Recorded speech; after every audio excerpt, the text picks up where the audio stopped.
Clint Eastwood is one of the toughest men in Hollywood history. He has made some of the greatest films ever created. He is a legend both in front of the camera and behind it as a director. But did you know that this Hollywood icon has had serious beef with some very famous people?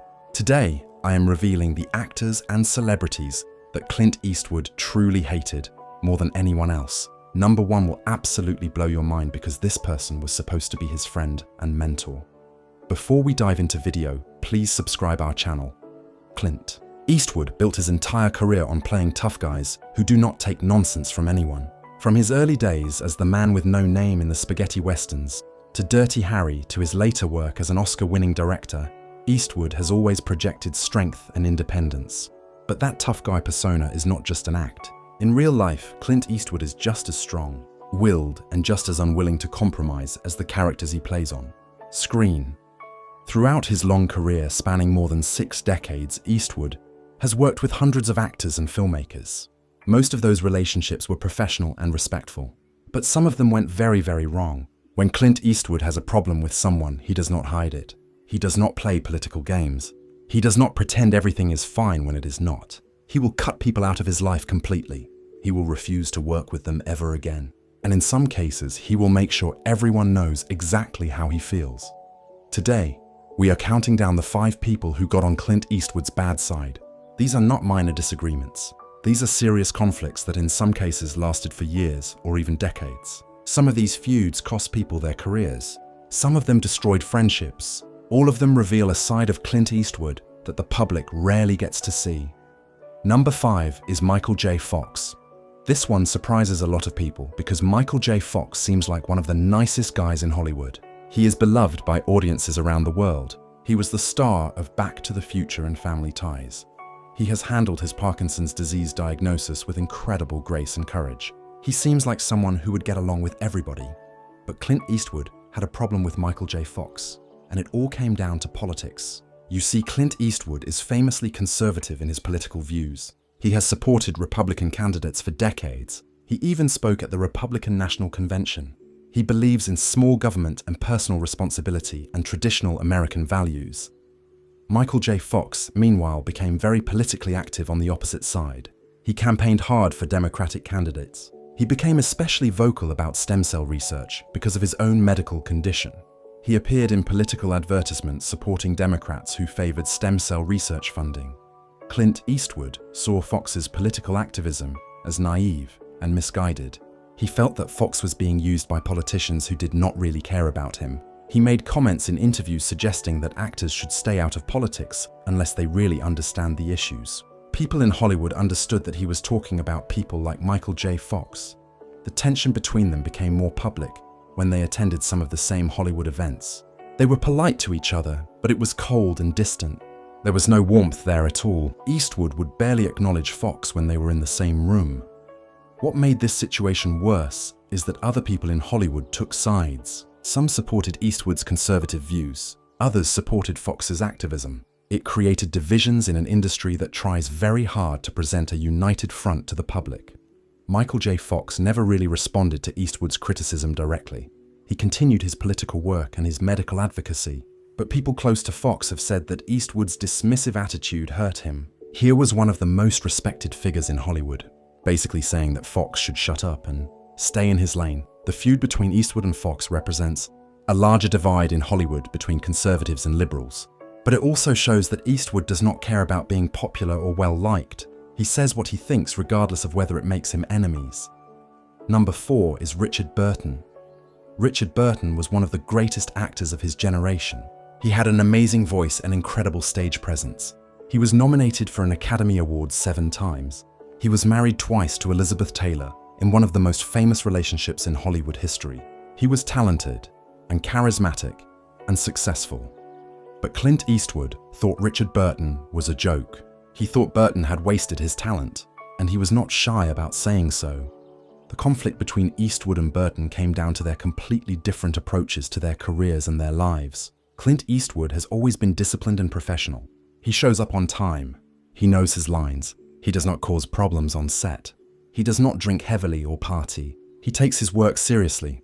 Richard Burton was the opposite in many ways. He was famous for his drinking. He would show up to sets hungover or sometimes still drunk from the night before. He was involved in constant drama with Elizabeth Taylor. Their relationship was volatile and destructive. Burton would take roles just for the money, even when the films were terrible. Eastwood saw all of this and it disgusted him. He felt that Burton had been given incredible talent and had thrown it away. He felt that Burton did not respect the craft of acting or the film industry. In interviews, Eastwood made comments about actors who waste their gifts on alcohol and bad choices. He talked about actors who could have been great, but chose to be mediocre instead. People who knew both men understood that Eastwood was talking about Richard Burton.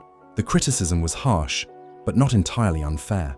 Burton himself admitted late in his life that he had made many mistakes and wasted opportunities. There was also an element of jealousy or competition involved. Richard Burton came from classical theatre training. He had performed Shakespeare on the stage. He was considered a serious dramatic actor. Clint Eastwood, meanwhile, had come up through television westerns and action movies. Some people did not take him seriously as an actor at first. This might have created resentment on Eastwood's part.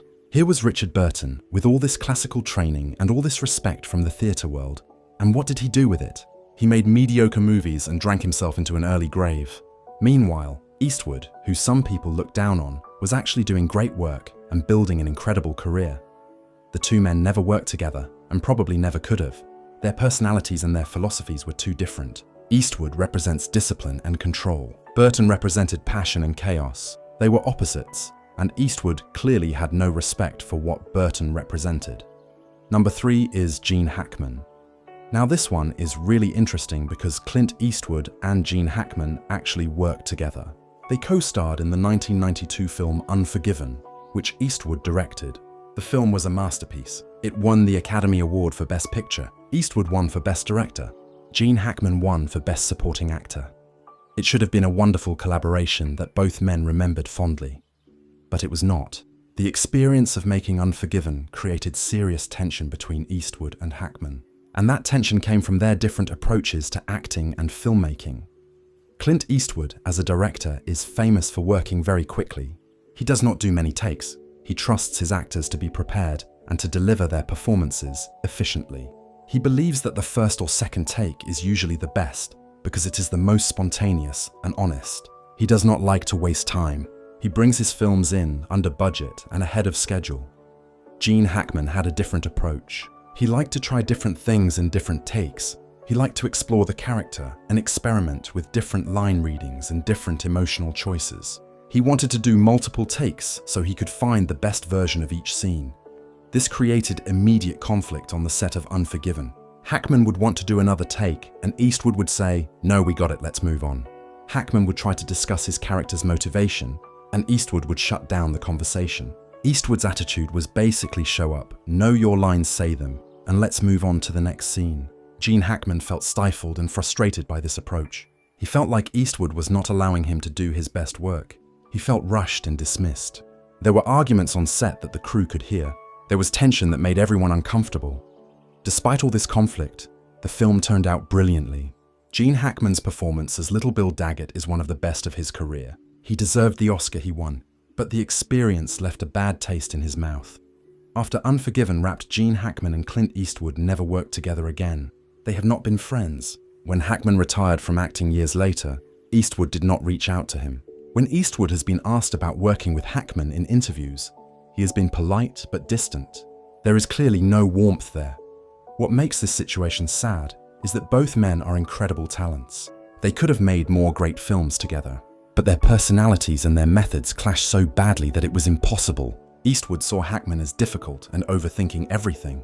Hackman saw Eastwood as a tyrant who did not care about the actors. The truth is probably somewhere in the middle, but the result is that two legends who created one of the best westerns ever made cannot stand each other. Number 2 is David Letterman. This feud became very public and very embarrassing for both men. David Letterman was one of the most popular talk show hosts in television history. He was funny and irreverent and influential. Appearing on his show could help promote a film and boost an actor's career. But Clint Eastwood's appearance on The Late Show with David Letterman in the 1980s went terribly wrong. It became one of the most awkward and uncomfortable interviews in talk show history. The problem started before Eastwood even sat down. David Letterman's comedy style is based on irony and sarcasm. He likes to tease his guests and make jokes at their expense. It is all meant to be good-natured and fun. Most guests understand this and play along. Clint Eastwood did not understand this or did not want to play along. He came on the show expecting a serious interview about his film. Instead, Letterman started making jokes about Eastwood's tough guy image. He made fun of Eastwood's westerns. He did his usual sarcastic routine. Eastwood did not find any of it funny. He sat there stone-faced and gave short, clipped answers. The audience could feel the tension. Letterman tried harder to get laughs, which only made things worse. Eastwood looked like he wanted to walk off the set. At one point, Letterman made a joke that crossed the line in Eastwood's mind. Eastwood leaned forward and told Letterman in a very serious voice that he did not appreciate being made fun of. The audience went silent. Letterman tried to laugh it off, but you could see he was nervous. Everyone watching understood that Clint Eastwood was genuinely angry. The interview limped to a conclusion. When it was over, Eastwood left immediately without the usual backstage pleasantries. He made it clear to his representatives that he would never appear on Letterman's show again, and he never did. David Letterman later said that the Eastwood interview was one of his worst experiences as a host. He said that Eastwood had no sense of humor about himself. He said it was like interviewing a block of wood. Eastwood, meanwhile, made comments in other interviews about talk show hosts who think they are comedians, but are actually just annoying. He talked about people in the media who do not show respect. Everyone knew he was talking about Letterman. This feud represents a clash between two different types of entertainment.